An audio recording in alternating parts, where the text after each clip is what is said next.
கலாத்தியர் 5, கலாத்தியர் 5:6. கிறிஸ்து இயேசுவினிடத்தில்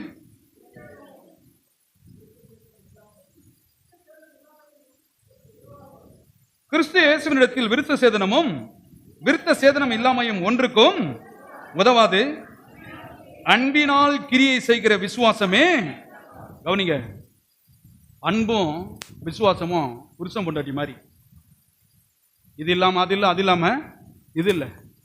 நிறைய பேர் இந்த விசுவாசத்தை வச்சுட்டு, விசுவாசம் இருக்குது நிறைய பேருக்கு, ஆனா என்ன இல்லை? அன்பு இல்லை. இந்த விசுவாசத்தை வச்சு சொல்றது என்ன சொல்றது? நான் ஜெபித்தால் உன் குடும்பம் என்ன நடக்க போகுது என்று பாருங்கள்.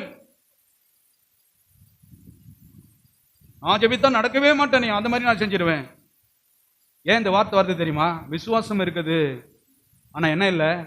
அதனால தான் இது இப்படி பேசுது. நல்ல ஆண்டவர் சொல்றாரு, கவனிங்க, நல்ல வேலை விசுவாசத்தை எல்லாருக்கும் கொடுத்துட்டு அன்பை கொடுக்காம இருந்திருந்தா, கவனிங்க, துப்பாக்கியை கொடுத்துட்டு சட்டத்தை கொடுக்காம இருந்திருந்தாங்களா பார்க்கறவனால என்ன பண்ணிருப்பான்? சுட்டுருப்பான். துப்பாக்கியை கொடுத்துவான், சட்டம் கொடுக்குறேன் எப்படின்னு எடுத்து உடனே புட்டு புண்ணெல்லாம் சுட்டுக்கூடாதப்பா.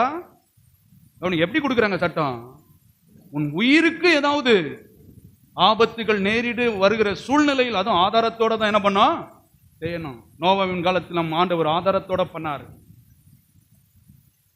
நல்ல வேலை எல்லாருக்கிட்டையும் துப்பாக்கி கொடுத்து சுடுங்கன்னா ஃபர்ஸ்ட் நம்ம எதிரிங்க யார் யார் இருக்கிறாங்களா என்ன பண்ணிடுவோங்க? எல்லாரும் பிடிச்சிட்டு போங்க. நம்ம நிறைய பேர் அப்படிதான் செய்யுது பாருங்க. சர்ச்சுக்கு போறது, நான் விசுவாசமா இருக்கிறேன்னு சொல்லி போட்டு, கவனிங்க, ஆண்டவரே இவனை அடியுங்கள் ஆண்டவரே. அவன் கேட்கிறவன் பயப்படுவான், ஐயோ எப்பா இவன் எதாவது சொல்லிட்டு நடந்துரு போகுது அப்படின்னு. ஆண்டவர் சொல்றாரு பாருங்க வசனம், விசுவாசமும் அன்பும் ஒன்றோடு ஒன்று அது அன்பு கட்டுப்படுத்துகிறது. அவசரப்படாத, சுவிசேஷம் கட்டுறோம், ஊழியம் கட்டுறோம், குடும்பம் கட்டுறோம். கவனிங்க, தேவ திட்டம் கட்டுவிடும். அதனால்தான் இயேசுவை காரி துப்பும் பொழுது, அடிக்கும் பொழுது கூட அவர் பாருங்க, யூதருக்கு ராஜாவா நம்பது கூட ஆமான்னு கூட சொல்ல அவர் சொல்றாரு.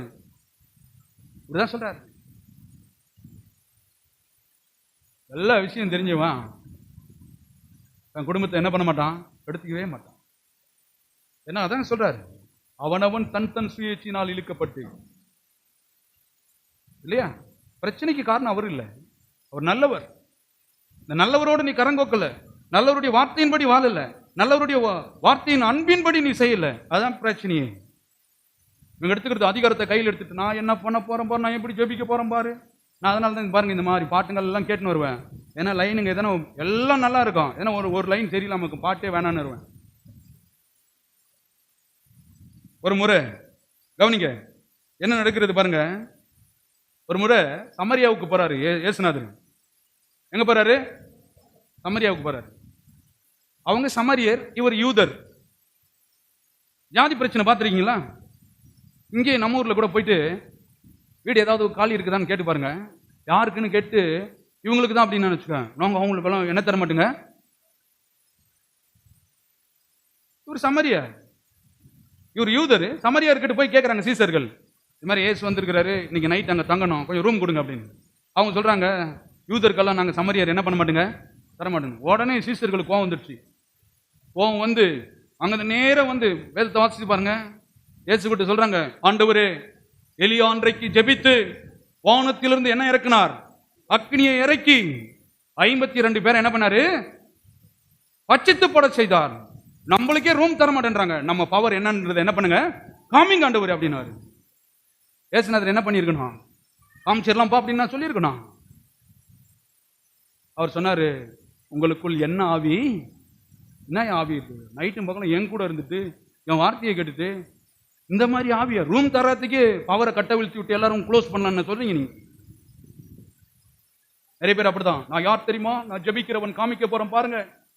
ஐயோ பிரச்சனையா இருக்கு இதெல்லாம் கேட்டா. எனக்கு ஆர்வ கோளாரத்தில் என்னதானா இவனுங்க பண்றானுங்க. ஆண்டவர் சொன்னாரு, உங்களுக்குள் என்ன ஆவி இருக்கிறது?